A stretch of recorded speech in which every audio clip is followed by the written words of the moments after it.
మళ్లీ సంచలనంగా పద్మనాభస్వామి ఆలయం సీక్రెట్ గదిపై ఉత్కంఠ. ఆయనదే తుది నిర్ణయం.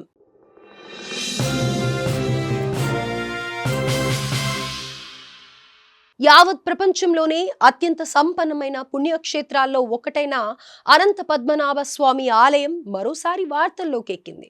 ఆలయ ప్రాంగణంలోని రహస్య గదుల అంశం మరోసారి తెరపైకి వచ్చింది.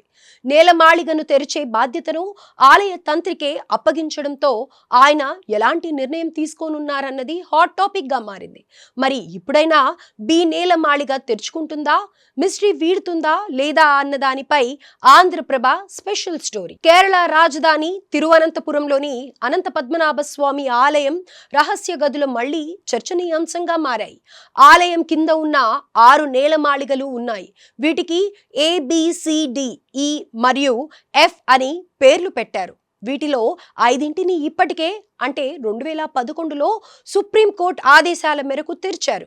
ఈ F గదులను ఆలయంలో నిర్వహించే నిత్య క్రతువులకు సేవలకు వినియోగించే పాత్రలను భద్రపరచడానికి వాడుతున్నారు. ఇక CD గదుల్లో బంగారం, వెండి ఆభరణాలు ఉన్నాయి. వీటిని ప్రత్యేక రోజుల్లో నిర్వహించే పూజా కార్యక్రమాల్లో వినియోగిస్తూ ఉంటారు. ఇక మిగిలిన 2ంట్లో అంటే ఏ గదిలో అపారమైన సంపద బయటపడింది. ఈ ఖజానాలో మహావిష్ణువు బంగారు విగ్రహంతో పాటు బంగారు, వజ్రాలు, కెంపులు, విలువైన రత్నాలు ఉన్నాయి. దీంతో ఆ సమయంలో ఈ ఆలయం యావత్ దేశవ్యాప్తంగా వార్తల్లో నిలిచింది. కానీ ఇప్పటికీ అక్కడ ఓ గదిని అంటే నేలమాళిగను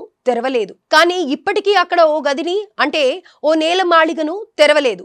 ఈ గదిలో మిగిలిన అన్ని గదుల కంటే ఎక్కువగా నిధులు ఉండొచ్చన్న వాదన వినిపిస్తోంది. అయితే శతాబ్దాల కాలంగా ట్రావెన్కోర్ రాజకుటుంబం ఆలయ నిర్వహణ బాధ్యతలను నిర్వహిస్తోంది. ఈ నేలమాళిగకు నాగబంధం ఉన్న కారణంగా దీన్ని తెరవకూడదని రాజా కుటుంబీకులు మొదటి నుంచి వాదిస్తున్నారు. అలా చేయడం విశ్వాసాలకు, సాంప్రదాయాలకు విరుద్ధమని చెప్పుకొస్తున్నారు. ఈ గదిని తెరిస్తే దైవశాపం తగులుతుందని, రాష్ట్రానికి కూడా చెడు జరుగుతుందని, ఏదైనా పెను ప్రమాదం సంభవిస్తుందని నమ్ముతున్నారు. దీనికి తోడు గతంలో ఈ గదిని తెరవాలని ప్రయత్నించిన పిటిషనర్ అకాల మరణం చెందడంతో వారిలో భయాందోళనలు పెరిగిపోయాయి. ఈ కారణంగానే ఈ నేలమాళిగను తెరవాలన్న డిమాండ్స్ ఉన్నప్పటికీ పురాణాలు, మతపరమైన విశ్వాసాలు, చట్టపరమైన కారణాల వలన మూసివేయబడింది. అయితే ఆలయ నిర్వహణలో ఆర్థిక అవకతవకలు జరుగుతున్నాయన్న భక్తుల ఆరోపణల నేపథ్యంలో 2011లో సుప్రీంకోర్టులో ఈ వ్యవహారంలో జోక్యం చేసుకుంది. దీనిపై controller and auditor general Vinod Rai నివేదిక సమర్పించారు. ఇందులో ఆలయ ఆస్తుల నిర్వహణలో కొన్ని లోపాలు ఉన్నాయని ఆయన పేర్కొన్నారు. ఈ క్రమంలోనే నిధుల దుర్వినియోగాన్ని అరికట్టాలంటే గదిని తెరవడం అవసరమని సూచించారు. కాగా 2020లో ఆలయ నిర్వహణ బాధ్యతలను ట్రావెన్కోర్ రాజకుటుంబానికి అప్పగించింది. అత్యున్నత న్యాయస్థానం ఇక నేలమాళిగను తెరవాలా వద్దా అనే నిర్ణయాన్ని మాత్రం ఆలయ నిర్వహణ కమిటీకే వదిలేసింది. తాజాగా తిరువనంతపురంలో ఆలయ పాలక మండలి, సలహా మండలి సంయుక్త సమావేశం జరిగింది. ఈ భేటీలో రాష్ట్ర ప్రభుత్వ ప్రతినిధి 6వ గది అంశాన్ని ప్రస్తావించారు. 2020లో సుప్రీం ధర్మాసనం దీనిపై నిర్ణయం తీసుకునే అధికారాన్ని కమిటీలకు వదిలేసినప్పటికీ ఇప్పటి వరకు ఎలాంటి పురోగతి లేదన్న విషయాన్ని గుర్తు చేశారు. అయితే ఈ సమావేశానికి ఆలయ తంత్రి హాజరు కాలేదు. ఈ నేపథ్యంలోనే కమిటీలన్నీ ఈ విషయంపై అంటే నేలమాళిగను తెరవాలా లేదా అన్న విషయంపై తుది నిర్ణయాన్ని తంత్రికే వదిలేశాయి.